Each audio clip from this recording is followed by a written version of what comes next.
감사합니다. 오늘 우리를 불러 하나님 앞에 예배하게 하시고 특별히 이 시간 말씀 듣게 하여 주시니 감사합니다. 아버지 하나님, 하나님의 진리의 말씀이 성령으로 기록되었기에 오늘 우리가 우리 식으로 아무렇게나 해석하지 않게 하시고 성령의 감동으로 또 성령의 조명으로 이 하나님의 말씀을 바로 이해하고 알아듣고 또한 이 하나님의 말씀을 우리의 삶에 실천할 수 있도록 인도하여 주셔서 우리의 삶이 내가 사는 것이 아니고 예수께서 내 안에 사신 것이라고 고백하며 나의 주인이 예수님이라고 고백하며 주님과 사귀고 주님과 동행하는 그런 믿음의 삶을 살도록 우리 모두를 붙들어 주실 것을 간절히 바라옵고 이 혼란한 시국 가운데 하나님의 말씀을 들으며 이 말씀 안에서 희망을 가지고 꿈을 꿀 수 있도록 성령이여 은총을 허락하여 주실 것을 간절히 바라오며 부족한 종이 말씀을 들고 참 두렵고 떨리는 마음으로 섰습니다. 아버지 하나님, 하나님께서 성령으로 역사하여 주시어서 이 시간 피차가 은혜 받는 귀한 시간 되도록 인도해 주실 것을 간절히 바라오며 예수님의 이름으로 기도드리옵나이다. 아멘. 근대 올림픽 정신이 더 빠르게, 더 높게, 더 강하게, 더 빨리, 더 높이, 더 강하게. 그래서 세계 각국에서 어떻게 하면 우리가 좀 더 앞서갈 수 있을까? 좀 더 빨리 갈 수 있을까? 어떻게 하면 좀 더 높이 올라갈까? 어떻게 하면 좀 더 우리가 강해질 수 있을까? 그래서 거기에 연구를 몰두하면서 천문학적인 그 재정을 쏟아붓고 있죠. 그러다 보니까 우리가 놓친 것이 하나 있는데 그게 뭐냐면 좀 느긋하게 참고 인내하고 기다리는, 너무 조급해져 버린 거죠. 효율성을 따지고 또 생산성을 따지고 이게 전부예요. 그래서 효율성이 떨어지고 생산성이 떨어지는 것들은 관심 밖에 있어요. 그러나 하나님의 나라는 그렇지 않죠. 하나님의 나라는 약해져도 느려도 생산성이 떨어져도 나이가 들어도 존재 그 자체로 존귀하게 여기는 거잖아요. 여러분 갓난아기 보세요. 오늘 아기 아빠가 나오는데 갓난아기를 보면 여러분 그 갓난아기가 생산성이 어디 있고 그쵸? 먹고 자고 싸고 그게 다잖아요. 근데 그 아이 하나가 주는 이 기쁨이라는 것은 돈으로 환산할 수가 없는 것이요. 우리가 정말 추구해야 될 것은 더 빨리, 더 높이, 더 멀리, 더 많이 이런 게 아니라는 거죠. 어떤 소유나 속도가 아니라 우리가 정말 잊지 말고 간직해야 될 것은 사랑이에요. 사랑. 하나님이 가장 기뻐하시는 일이 뭐냐? 우리가 예수 그리스도를 믿고 그분을 영접하고 그분과 사귀고 하나님 안에 서로 사랑하며 사는 거란 말이에요. 여러분 예수님 3년 동안 제자들을 가르치셨잖아요. 훈련하셨잖아요. 근데 십자가에 달리실 때 그 제자들 가운데 누가 남아 있었어요? 다 도망가 버렸잖아요.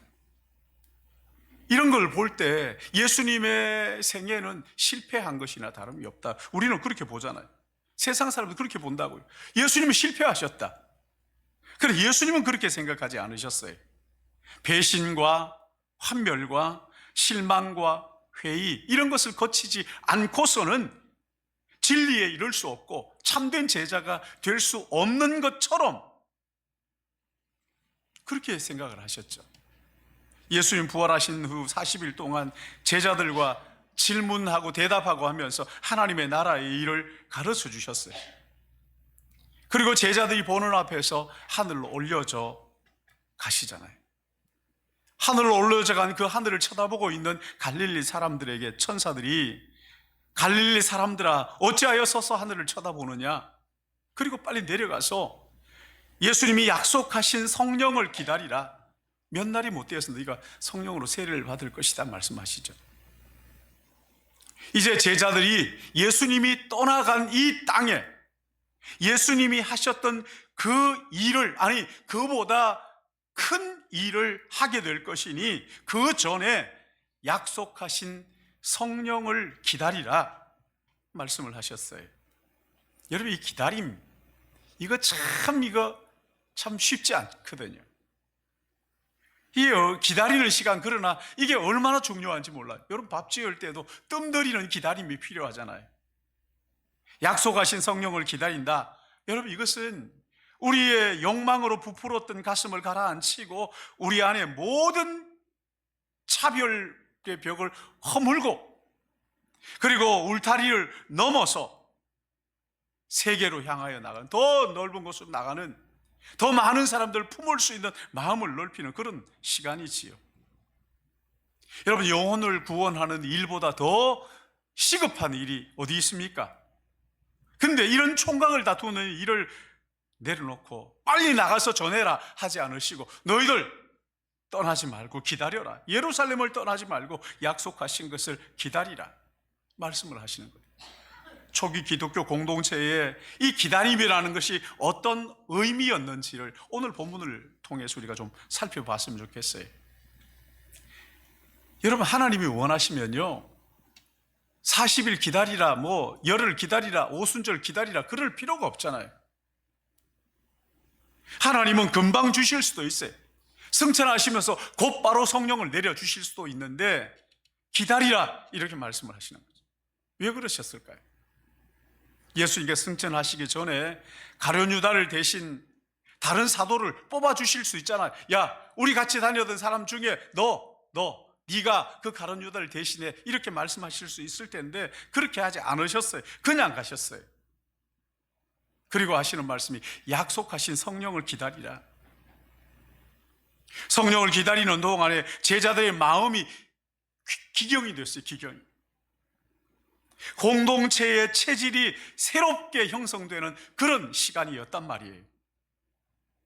기다리는 동안에 하나님의 뜻이 무엇인지를 묻고 예수님의 말씀을 되새기면서 하나님의 뜻을 찾아가는 그런 시간이었단 말이에요. 제자들이 부활하신 예수님을 40일 동안 함께 있으면서 하나님의 나라의 일을 듣지 않았다면 어떻게 됐을까요, 여러분? 한번 생각해 보세요. 익지도 않은 열매가 떨어지는 것처럼 충분한 기다림이 없이 급하게 주어지는 것들이 우리에게 낭패를 주는 그런 일들이 얼마나 많은지 몰라요. 결국 올무가 되는 게 보면 이게 설익어서 성숙하지 못하니까 그런 경우가 허다합니다. 약속하신 성령을 기다리는 동안에 그들이 무슨 일을 했는지가 여기 14절에 이렇게 나와 있습니다. 1장 14절 같이 봅니다. 시작. 여자들과 예수의 어머니 마리아와 예수와 아우들과 더불어 마음을 같이하여 오로지 기도에 힘쓰니라. 예수님이 승천하신 그 공원에서 마가의 다락방까지 거리는 약 1km 정도, 그러니까 어른 걸음으로 하면 한 10분 정도, 천천히 걸으면 한 15분 정도의 그런 거리였어요. 그곳에서 120명이 모여서 그 모인 사람들 하나하나 소개하는 것이 13절에 나오는데, 베드로, 요한, 야고보, 안드레, 빌립, 도마, 바돌로메, 마테와 및 알페오의 아들 야고보, 셀료신, 시몬, 야고보의 아들 유다, 그리고 여자들과 예수님의 어머니 마리아, 예수님의 동생들, 거기에 모인 사람들이, 그런 사람들이 120명이 모여 있다는 것입니다. 예수를 팔았던 유다를 제외한 11사도가 거기에 모여 있어요. 그리고 예수님을 따라다녔던 여인들과 예수의 어머니와 형제들이 그 자리에 모여 있었어요. 여러분, 이건요, 혈연 관계를 뛰어넘은 그리스도 안에서 새롭게 형성된 하늘의 가족들입니다. 하나님 나라의 가족들. 여러분, 이렇게 모인 120명 어떻게 기다렸어요? 그냥 가만히 손 놓고 그냥 가만히 있었던 게 아닙니다. 그렇죠? 무엇을 기다렸어요? 성령, 약속하신 성령을 기다렸습니다. 분명한 기다림의 목적이 있어요. 그리고 어떻게 기다렸어요? 더불어 마음을 같이하여 오로지 기도에 힘쓰더라. 여러분, 이 기다림의 표현이 기도입니다. 어떻게 기다리느냐? 기도하면서. 여러분, 이 기도가 뭡니까? 이 사람들의 이 기도는요, 하나예요. 약속하신 성령이 오시기를 기다리는 거란 말이죠. 내 소원을 하나님 앞에 아뢰는 그런 가벼운 얘기가 아닙니다. 내가 죽고 내 안에 예수로 사시는, 주님 내가 죽고 예수님 내 안에 오셔서 나의 주인이 되어 주십시오라고 요청하는 거예요. 내가 가진 자원을 가지고는 바르게 살 수가 없으니 하나님 나를 도와주십시오. 하나님의 나라와 의를 구하는 그런 기도란 말이에요. 내 뜻을 내려놓고 하나님의 뜻을 묻고 그 뜻에 순종하는, 이것이야말로 참된 기도이지요. 하나님의 뜻이 내 안에 이루어지기를 간절히 기도하는 거예요. 기도하는 거란 말이에요. 그래서 예수님은 제자들에게 너희는 이렇게 기도하라, 기도를 가르쳐 주셨어요. 주님이 가르쳐 주신 기도의 핵심이 뭡니까? 이방인들처럼 중언부언하는 그런 기도가 아니다. 말을 근사하게 해서 설득력 있게 하고 오래 하고 큰 소리로 하고 그래야 하나님이 들어주시는 것이 아니라는 거예요. 여러분, 이방인의 기도와 우리의 기도는 근본적으로 다르다는 거예요. 이방인들의 기도는 기도를 들으시는 분과 인격적인 관계가 맺어져 있지 않습니다. 기계적인 관계. 이게 우상 숭배예요. 여러분, 하나님을 우상 섬기듯 그렇게 얼마든지 기도할 수 있단 말이에요. 자기의 욕망을 채우기 위해서 신을 감동시키려고 하는데, 이것은 아무리 하나님께 기도한다 할지라도 여러분, 이것은 우상 숭배처럼 그렇게 하는 것에 불과한 것이에요. 우리의 기도는 하나님 아버지로 믿는 거예요. 그 인격적인 관계 속에서 내가 필요한 모든 것은 이미 하나님이 아시고 계신다, 다 아신다 하는 그 믿음을 가지고, 그리고 그 하나님 앞에 인격적으로 말씀드려요. 그러기에 주님 뭐라고 말씀하십니까? 너희는 먼저 그의 나라와 그의 의를 구하라. 그리하면 이 모든 것을 너희에게 더하시리라. 하나님의 약속을 붙들고 내 욕망이 아니라, 나의 필요가 아니라 하나님의 영광을 구하고 하나님의 나라가 이 땅에 임할 수 있도록, 나의 나라, 나의 영광이 아니라 하나님의 나라, 하나님의 영광을 구하는 기도, 아버지의 뜻을 구하는 거지. 우리의 필요는 아버지께서 채워주시니 우리는 아버지 앞에 아버지의 나라가, 아버지의 뜻이, 아버지의 영광이 드러나기를 기도하는 것이지. 그러기에 무엇을 먹을까, 무엇을 입을까, 무엇을 마실까 염려하지 않는 거예요. 부활하신 후 예수님 40일 동안 하나님의 나라를 가르쳐 주셨는데, 근데 이 제자들이 예수님 십자가에 못 박히실 때 변절하고 배반하고 예수님을 다 떠나갔던 그런 사람들이잖아요. 그러니까 거기에 모여서 하나님의 나라, 너희들이 하나님의 나라의 증인이 될 거야, 나의 부활의 증인이 될 거야, 이렇게 말씀하셨을 때 제자들의 마음이 어땠을까요? 아유, 신난다, 이제 하나님 나라의 증인이구나, 이랬을까요? 예수님 배반했던 사람들, 저주까지 하면서 돌아섰던 사람들이기에 자기의 민낯이 고스란히 다 드러나 보였던 사람들이잖아요. 그것뿐입니까? 예수님의 형제는 어떻습니까? 자기 자신을 돌아보라. 예수님의 형제도 예수님 미쳤다 그러면서 그렇게 했던 사람들이잖아요. 자기의 그 바닥을 다 드러낸, 서로 믿을 수 없는, 불신할 수밖에 없는 그런 사람들. 근데 이런 사람을 통해서 하나님의 나라가 이 땅에 이루어지게 하시겠다. 참, 여러분, 이게 얼마나 어이가 없어요. 예수님 부활하시고 성령이 오시기까지 50일 동안 제자들은 이 두 가지 일을 하는 것을 볼 수가 있는데, 첫째는요, 예수님을 통해서 하나님의 나라를 배웠고, 그렇죠? 40일 동안 하나님의 나라를 배웠잖아요. 두 번째는 뭐냐면 다락방에 모여가지고 마음을 같이 하고 오로지 기도에 힘썼다. 여러분, 예수를 믿는다는 것은 기도하는 사람이 된다, 또는 기도의 사람이 된다 하는 것과 똑같은 말이에요. 바울이 다메섹으로 가다가 예수님 만났잖아요. 예수님 만나고 난 다음에 그 다음 뭐였습니까? 하나님 앞에 기도했잖아요. 집가라는 거리에 있는 유다의 집에서 기도하고 있었어요. 여러분, 신앙의 우선순위는요, 나가서 전도하는 게 아닙니다. 먼저 하나님 앞에 간절하게 기도하는 거예요. 이게 뒤바뀌면요, 이게 지속될 수가 없습니다. 전도하기 전에 먼저 하나님 앞에 기도하는 거예요. 진정한 제자의 길은 하나님께 맡기는 것에서 시작하는 거예요. 성도는 기도로 하나님과 사귀는 사람이죠. 교제하면서 복음으로 살아낼 능력을 기도를 통하여 얻는 사람이란 말이에요. 기도가 먼저라고요. 14절 말씀 보시면 공동체가 함께 기도하는데 어떻게 기도했느냐? 더불어 마음을 같이하여 오로지 기도해. 더불어 함께, 그리고 함께, 몸만 함께 하는 것이 아니라 마음을 같이하여, 그렇죠? 마음을 같이하여, 그리고 어떻게 오로지 집중력 있게 그렇게 기도에 힘썼다 이렇게 말합니다. 말씀드렸지만 여기 모인 120명은요 끝까지 예수님의 십자가 아래에 있었던 그 여인들도 있지만 배반하고 도망갔던 사람들이 대부분이잖아요. 부활하신 예수님을 만나고 난 다음에 기다리라는 약속을 따라가지고 거기에 모인 사람들이라고요. 민낯을 다 보였던, 서로 불신과 배신감을 여차하면 아유 저 예수님 버리고 도망갔던 사람이잖아. 베드로는 3번씩이나 예수님 부인했잖아. 그러니까 그들을 끈끈하게 결합시키는 뭔가가 없으면 마음을 같이 한다, 이건 불가능한 일이지. 성령께서 그들의 마음을 하나로 묶어주시지 않으시면 그들의 기도는 다 공연불에 불과하다. 여러분, 기도는 내 생각을 내려놓는 거예요.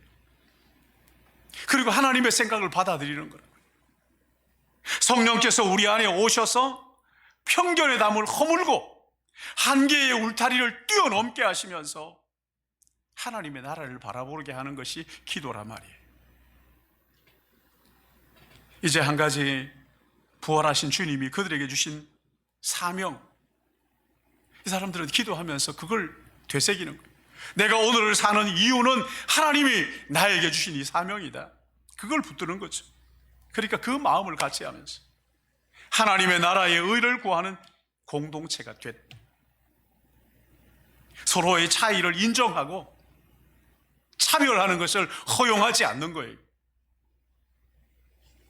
여러분, 첫 번째 여기 기다림의 의미는 마음을 같이하여 기도하는 것이었어요. 그런가 하면 두 번째는요, 하나님의 말씀을 묵상하고 그 말씀을 붙들고 실천하는 삶이었어요. 여러분, 12 사도 가운데 가룟 유다의 결혼을 충원하는 그런 장면이 여기 나오잖아요. 베드로가 지도자로 나서서 하나님의 말씀을 근거로 제시하면서 가룟 유다는 제기를 감으로써 이제 하나님의 약속이, 예언이 성취되었다, 이루어졌다. 그러니 이제 이 두 사람을 세우는데 이 두 사람 가운데 제비를 뽑아서 한 사람을 세우자. 여러분, 120명이 다락방에 모여서 어떻게 기도했을까요? 여러분, 한번 생각해 보세요. 어떻게 기도했을까요? 막 기도만 주구장창 기도만 막 했을까요? 고함을 지르면서? 그러지는 않았을 거 아니에요, 그렇죠? 24시간 주여 주시옵소서 뭐 이러면서 막 그렇게 기도했을 것 같으세요? 절대 그렇지 않죠, 그렇죠? 어떻게 그렇게 기도할 수 있습니까? 우리가 해보면 안 되잖아요. 그렇게 할 수 없는 거죠. 확실히 알 수는 없지만 그러나 그들은 기도만 하지는 않았다. 그럼 찬양도 하고, 그렇죠? 찬양도 하고, 어떤 사람은 말씀을, 성경을 읽다가 깨달아진 말씀을 가지고 같이 나누기도 하고, 또 하나님이 내게 주신 그 은혜들을 간증하기도 하고 그랬을 거 아니에요. 근데 그 가운데 베드로가 일어섰어요. 26절 말씀 보시면, 형제들아, 성령이 다윗의 입을 통하여 예수 잡은 자의 길잡이가 된 유다를 가리켜 미리 말씀하신 성경이 응하였도다, 마땅하도다, 응하였으니 마땅하도다. 자기가 성경을 보는 중에 가룟 유다에 대한 예언을 봤다는 거예요. 근데 그 가룟 유다는 이렇게 될 것이다 라는 예언이 있고 그것이 이루어졌다. 시편을 보다 보니까 이런 말씀이 있더라 하면서 그 말씀을 같이 나누는 거잖아요. 예. 이 예언의 말씀이 이루어졌더라. 여러분, 이거 얼마나 기가 막혔겠어요. 그리고 가룟 유다를 가리켜서 뭐라고 얘기합니까? 예수 잡는 자들의 길잡이. 예수 잡는 자들의 길잡이. 그리고는 그가 어떻게 죽었는지 상세하게 기록을 하고 있어요. 그러니까 가룟 유다는요, 애당초에 12사도 가운데 한 사람으로 들어갈 사람이 아니었다는 거예요. 그러니까 그 사람의 직무를 다른 사람이 감당하게 하자, 그가 예수를 팔아서 받은 돈을 성전에 던졌어. 목매달아서 자살을 했으니 시편에 그의 직분을 타인이 취하게 하소서. 성령을 기다리는 열흘 동안 베드로가 뭘 했다는 거예요? 성경을 연구한 거예요. 시편을 말씀을 봤는데 그 말씀이 깨달아지기를, 가룟 유다가 이렇게 갔으니 가룟 유다의 직분을 누군가가 감당하게 해야 되겠구나, 충원할 생각을.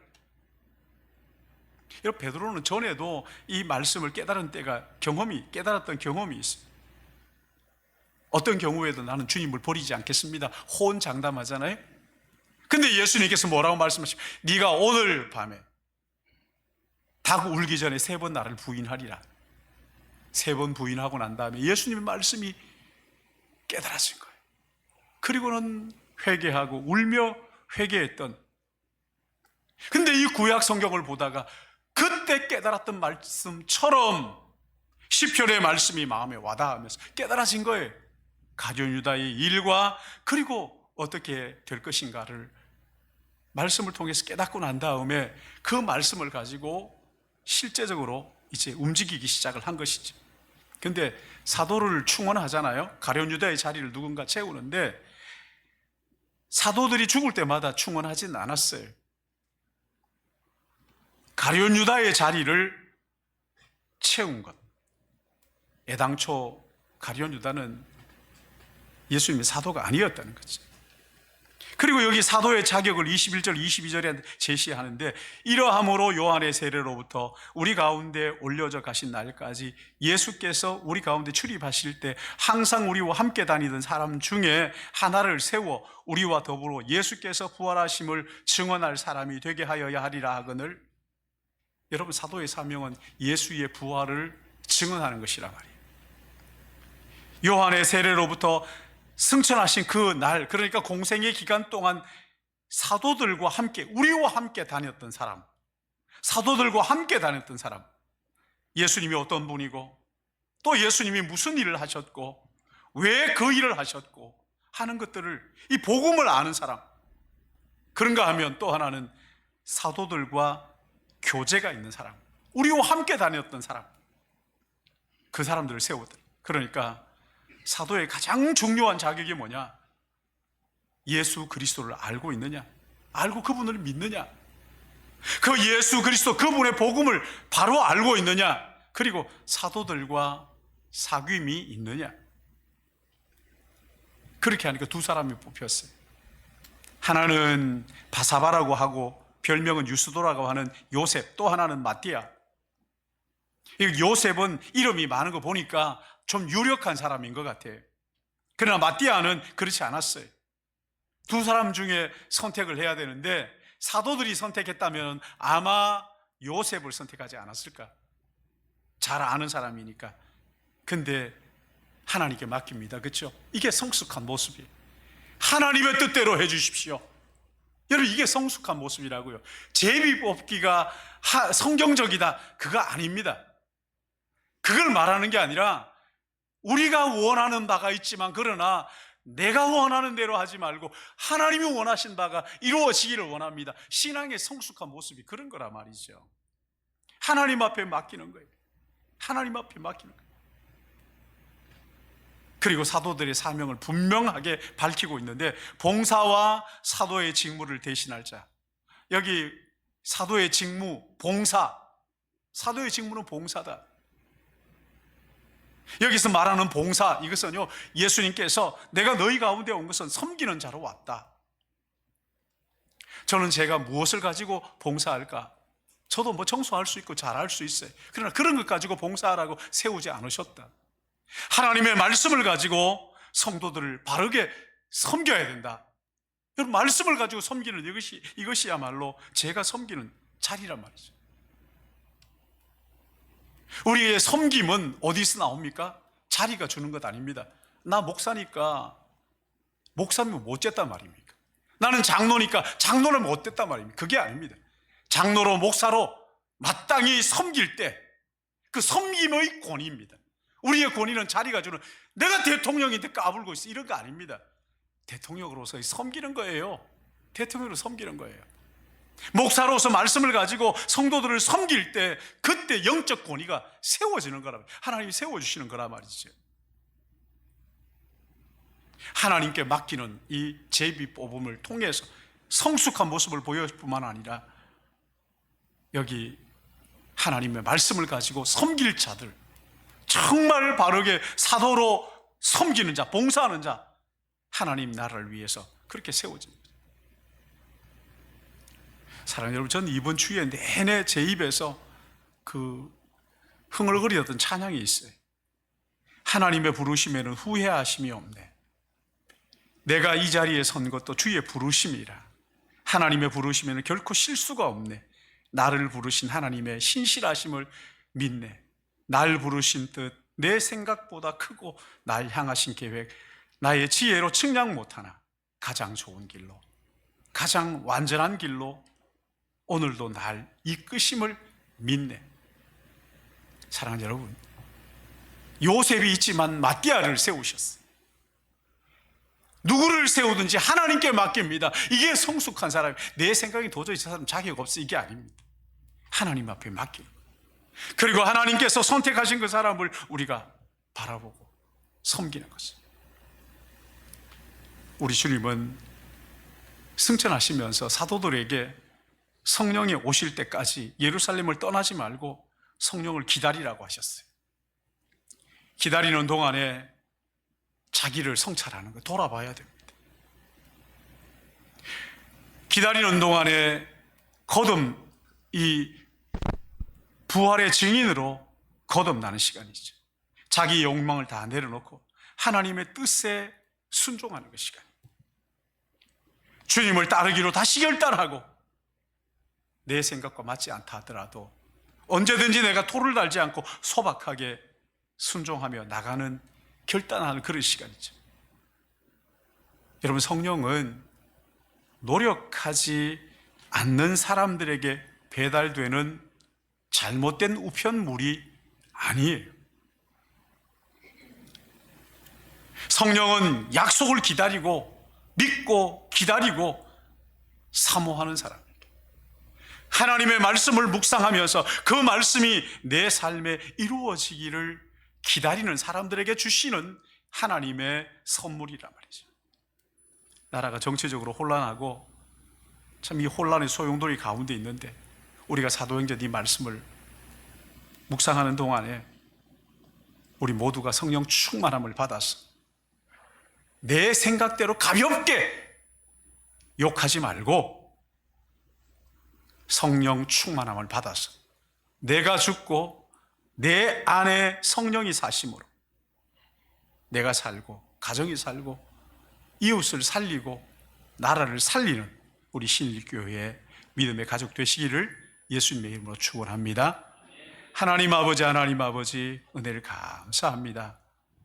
우리가 이 사도행전 말씀을 통해서 내가 얼마나 보잘것없고 시시한 존재인가를 다시 깨달아 알고 하나님의 영이신 성령이 내게 오셔야 내가 살겠습니다 고백하며 성령을 간절히 기다리게 하시고 나를 깨트리고 성령이 내 안에 세워지는 놀라운 은혜, 보잘것없지만 하나님의 부르심이야말로 오늘 내가 여기에 서 있는 이유입니다 고백하며 우리의 눈을 들어 24시간 주님을 바라볼 수 있도록 인도하여 주시옵시고 이 혼란한 전국 가운데에서 아버지 하나님, 우리의 눈이 하나님께 있음으로 말미암아 하나님으로부터 오는 그 성숙한 태도와 마음과 삶이 되게 하여 주셔서 내가 살고 가정을 살리고 이웃을 살리고 나라를 새롭게 하는 복된 일에 우리 모두 쓰임받게 하여 주실 것을 간절히 바라고 이 시간 우리 마음을 들여 정성 다하여 주님 앞에 귀한 예물 구별하여 드리기 원합니다. 아버지 하나님, 우리의 마음을 붙잡아 주셔서 우리 하나님 앞에 기쁨으로 드리고도 늘 채워주시는 하나님의 은혜에 감격하며 사는 우리 모두가 되게 인도해 주시기를 간절히 바라옵고 예수님의 이름으로 기도드리옵나이다. 아멘. 우리 213장 찬송 1절과 4절 5절 찬양하시면서 준비하신 점 하나님을 드리시겠습니다.